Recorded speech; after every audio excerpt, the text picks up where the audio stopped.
Hey guys, what's going on? Welcome to another video.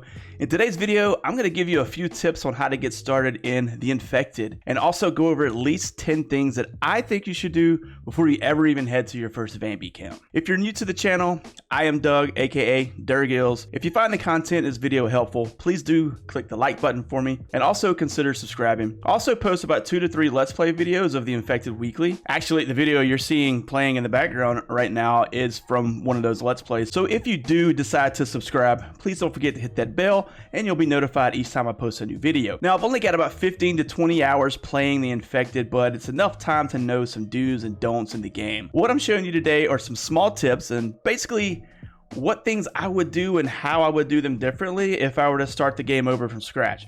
You know the saying, if you knew then what I know now, well, this is basically the motto of this video. Now, let's get to the tips. Number 1, you are dealing with tutorial task. For this video, I'm gonna count the entire tutorial task list as number 1.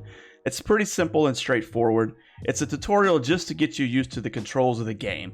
You gather a stone, you gather a stick, you craft a stone axe. If you've ever played a survival game, then this should sound pretty familiar. You then craft a stone blade, you gather some plant fiber by going out and destroying the tree with the axe you just created, then go into your craft screen and make a stone pickaxe. And since we're crafting things, go ahead and craft a stone spear. Just go to your craft screen, you'll need a stone blade, 3 sticks, and 5 plant fibers. You'll need this for hunting. Next, the tutorial wants you to create a saw bench. In my opinion, this should come after you decide where to lay out your foundation. It's true you can't build your foundation without the saw bench, but you can at least lay it out. This will give you a good idea where you want to put your saw bench. So go ahead and pick out a spot where you want to live and go into your construction menu and choose foundation. Just a couple of tips here. Build close to water, trust me, and don't start off with anything larger than a 4x4 foundation to begin. That's big enough to get you going for now. You can always expand later. Next, build your saw bench. Your saw bench is where you cut your planks. Just put a log on the bench and voila, it cuts 2 planks for you. Yeah, that's right, it only cuts 2 planks per logs, but have no fear, there are tools later in the game that will cut multiple planks and cut them much faster, but you gotta crawl before you walk. Next, build your campfire by gathering some firewood and stone. You just right click on a log and choose harvest to get firewood. And now you'll use your trusty pickaxe that you created to go out and beat your way to the amount of stone that you need to create your campfire. Next, find some carbs. Carbs come with any piece of vegetation that you find. This could be cucumber, corn, melons, potatoes, or watermelons. Once you find something, just right click and choose harvest and you found your carbs. Pro tip, watermelons are your friend. They increase your carbs and your thirst. You'll need slices of watermelon in a pinch, so hold on to those seeds you just harvested. You're gonna plant them later. Now we're gonna hunt for proteins. There are many things you can hunt. You can hunt for deer, which give you the most meat. Just make sure you don't throw your spear while he's all jumping around like a meth head. Wait until he stops, lowers his head for a second, then make him wish he'd never been born, and throw that spear at him. If you don't get a headshot, you'll have to chase him down, so just follow him until he gives out. Other things you can hunt for are fox, a sheep, a boar. Oh, and the fox and the boar will get mad at you if you don't get a headshot. They'll chase you, so run for dear life. You have enough stamina to outlast them, but also if you're close to water, you can just jump in the water and just watch them die. But make sure you get a headshot if you don't feel like a chase. There are also bears that roam around, but I couldn't find one for this video. But just know a headshot will not kill a bear and he will eat your face off if he catches you. So be sure to head for a lake or a river and he will eventually die. You can kill birds, but they don't give you any meat, only feathers. And last, if you can't find any animals to throw your spear at, head off into whatever pond you set up next to. Swim underwater. By the way, you can't drown. You can swim as long as you want underwater. It's crazy. They might fix that later, but yeah, you can swim forever. But anyway, swim underwater and start giving little stabbies with the left mouse button with your spear until you stab a fish. It's pretty simple. Run it back to your campfire, drop it, and then harvest it, and you can put the raw meat on the fire. Last but not least, on the tutorial task, they want you to go find technology. You aren't going to do this yet. You have until day 5 before Bambi starts showing up at your camp randomly, so we have plenty of time.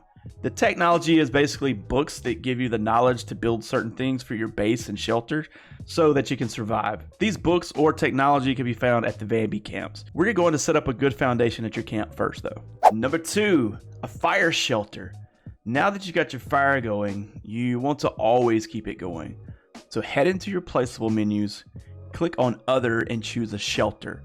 Put this over your fire. This game will not let you keep your fire going if it starts raining. So having a fire shelter in place and placed over your fire will allow you to cook and boil water on your fire no matter what the conditions are. You can also put a stone forge under here as well. Number 3, we're going to talk about storage. There are many items that you can build to provide storage. You have storage for logs, firewood, sticks, stones, weapons, planks, etc, etc, etc, and just basic storage for items you find while exploring the woods, like an inventory box you would build in most survival games. I'm suggesting you build these pretty much right away for this reason. If you harvest wood and sticks and other different things in the world, and you just leave them laying around like outside of your base, they will eventually despawn and go away. So all that hard work will be for nothing if you don't store them somewhere. So build out your storage and store sticks and stones and bone, and then break your bones. No, I'm kidding. But store all the good stuff that you find. You definitely need it for firewood. I would suggest probably creating 2 or 3 log stands, at least 2 firewood stands, a couple of stick stands. The rest for now you can just create like 1 of each. Well, except for the inventory storage containers, I would build 2 of those. You'll have 1 inventory storage container for smaller items, and then you'll have another one for larger items. You can create 1 plank holder because the saw bench has a plank holder itself, but you can create another one if you need. You can create probably 1 weapons rack for now. Later you'll want to create multiple of those, but yeah, go ahead and create storage ASAP. So everything that you can find, you can store it so it doesn't despawn and so you don't lose it. All right, number 4, we're going to talk about the stone forge. You need a stone forge so when you find materials in the forest and around your base, you can melt materials down for crafting. So you'll find copper, you'll find iron, you can melt stone down and get random materials from that as well. In this video, in the 10 things you should do first portion of my video, you will need like 3 iron ingots. So by now hopefully you have found some copper and some iron just from breaking down the rock. So go out and break down stone with your pickaxe, and it will drop copper or iron every now and then. Like I said, you will need some iron to complete the 10 things you should do first. So hopefully you found at least 3 pieces of iron, because that's what you'll need. So you need the stone forge right away pretty much, so you can start doing that. And also, whenever you're not melting down copper or iron or aluminum, once you start looking for aluminum, always keep stones on it, because you get iron fragments and copper fragments and other things from the stone that you melt down. So go ahead and go into your menu, and I think it's under placeables and other. Go ahead and build out your stone forge and just put it somewhere around your base or under the shelter or in the house that you're going to build. So because it also cannot be lit while it's raining, so you'll need to keep it safe from the weather. All right, number 5 is build a bed. So at this point you should have some storage set up and some other things working for you. So now it's time to build a bed, and at this point you really don't need walls or a roof on your shelter quite yet. So just go ahead and build a bed and put it on top of your shelter, just so you can go to sleep for the time being. Like I said, you've got about 5 days before Bambi start randomly attacking your camp, so you don't really have to be enclosed quite yet. And you start out in the springtime, so it's not horrible weather. So I usually go to sleep I tell you this, like while you're building the base here in the beginning, you don't really have to go to sleep until your energy's down. You can still kind of see outside and you can work around the clock, but usually I go to sleep around 10:30, 11ish in the game, and I usually get up between 6:15 and 6:30. Now, when you go out and you're searching Bambi camps and you're clearing all the camps and you die, you will spawn back at your bed, so do keep that in mind. So it's only about 6 planks to build your bed, so it's very inexpensive when it comes to materials. Number 6, we are going to build a log cart. So by now you've probably experienced a little bit on chopping down trees and picking up the logs 3 at a time, running them back to your base or the saw bench or storage, and then go and pick it up 3 more and come back. The log cart lets you carry 11 logs at a time. So remember earlier when we talked about the stone forge and I told you you would need some iron ingots, this is one of those times. Hopefully you've had enough time to find a couple of iron ingots, so you will use the iron ingot here to build the log cart. So go into placeables and go to other, and the log cart should be on the second row. So choose a log cart. I think you need 3 wooden logs, 10 planks, and that iron ingot we talked about. So go ahead and create that. Once you get it created, I would just take it out somewhere around your camp just to test it out. I usually find a big group of trees where you probably have like 5, 6, 7 trees all in a big group together. And I just go crazy with my axe and I chop them all down, and then I start picking them up, and then I start placing them into the log cart.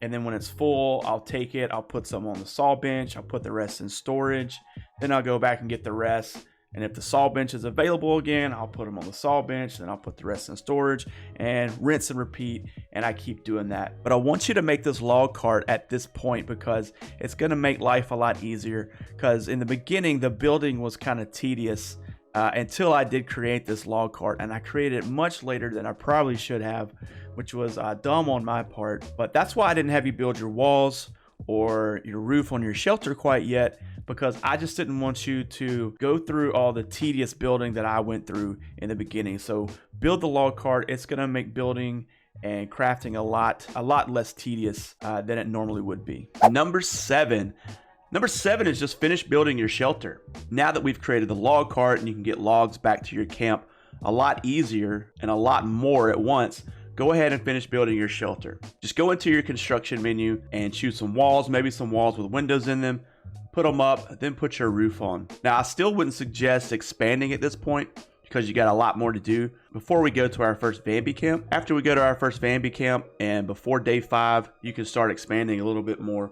But for now, I would keep it pretty simple. Put your walls up, put your roof up, and put a front door on. And also go into the construction menu and there's a ramp. You can put a ramp and it kind of works as some steps to go up into your shelter. So this may take you a while. This may take you the longest so far of everything that we've done. But get that done and then we'll go on to the next step. Number 8. Plant beds. Now, you don't really necessarily have to do this in order. You can make the plant beds earlier if you want, of course. You can do whatever you want in this game. That's the beauty on survival games. So plant beds you have to make to do a garden. So I wish that you could just like plow in the ground and do a garden, but the game makes you make plant beds. So go into your menu, go to placeables and go over to food, and you'll see plant beds. Now you need about 8 planks per plant bed. So by now you should probably have a lot of logs and you're making planks, but after you've built your shelter out, you probably don't have that much left over. So go on out and get some logs and make 8 planks. I started out making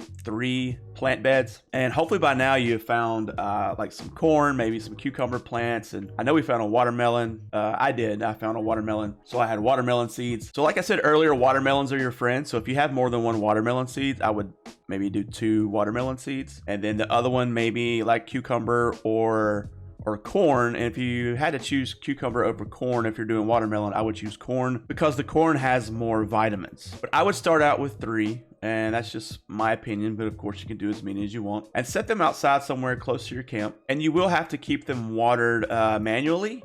So you can take your canteen over to whatever water source you have laid your foundation by, and you can fill up your canteen and run it back over and water your plant beds. Now you don't have to boil that water before you put it in the plant bed. It will work with dirty water, but even better, it rains a lot on this game, so you don't have to water the plant beds when it rains. So just build out as many plant beds as you think you may need to keep a proper food source. Maybe if you don't have any protein, or you haven't had a chance to hunt, the vegetation like the watermelon and the corn and the cucumbers and so on can definitely help you in a pinch when you're thirsty or when you're hungry and need some carbs. The only thing it doesn't really take care of is your protein. But like I said, at this point, it's time to create some plant beds so you can get your garden started. Number 9, create a workbench. So most things that you create and craft, you can do right on your little craft screen, but the workbench will be for bulk items and armor and other things like that. So it's actually not needed immediately unless you go with a bow and arrow. You'll need to go there to create arrows in bulk. So that's why I kind of put this towards the end. You will need it very soon, so just go ahead and make it and put it somewhere around your base. If you go through the menu and the craft menu and start looking at bulk items, you'll see a lot of the items that you can actually create at the workbench. The same goes for armor, and when you start getting advanced technology from the books you find at Bambi camps, a lot of things you find that you can craft will have to be crafted at the workbench as well. So like I said, it's not an emergency that you have the workbench up right at this moment, but it is very important. So before we head off to the Bambi camp, I went ahead and created a workbench so it would be ready for when I needed it. Number 10.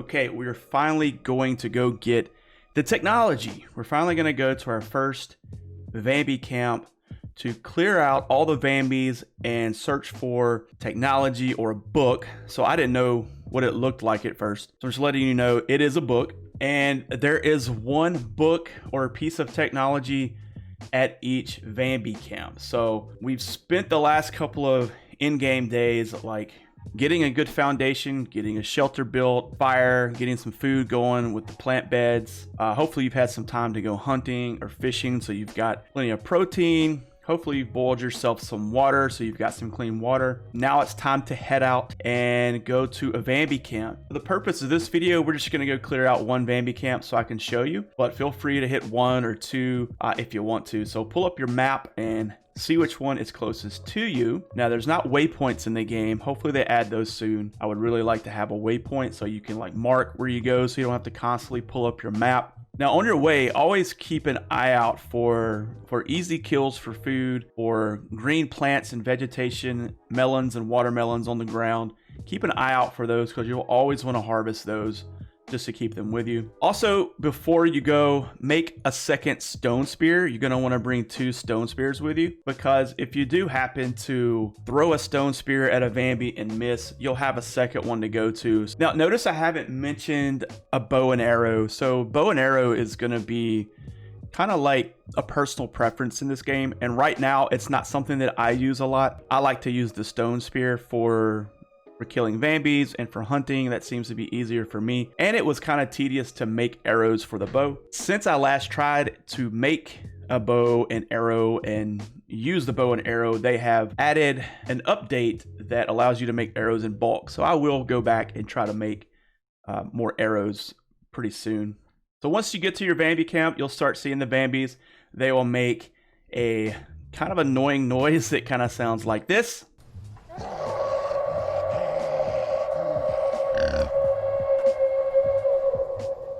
So once you hear that, and after you've cleaned your pants out, it's time to fight the Bambi.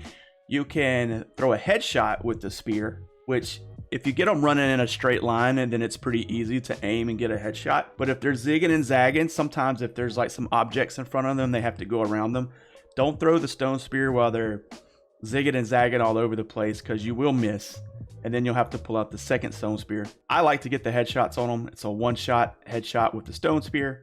Once you clear out all the Bambis, start searching through the camp and the tents, and you will find a book somewhere. So you'll go through the tents and you will find the technology. You will pick it up. Now, and able to use this technology, you have a menu that you go into, and you just drop the book to the proper technology in the menu. And once you do that, you're now able to use that technology at the workbench. All right, guys, there you have it. Those are a few tips and 10 things I think you should do right away. Like I said, I made all the mistakes in the beginning, and then this is just what I would do if I went back and started from scratch. I mean, I kind of did just to show this video. Just a couple other things to note. It took me about 2 in-game days to do all this.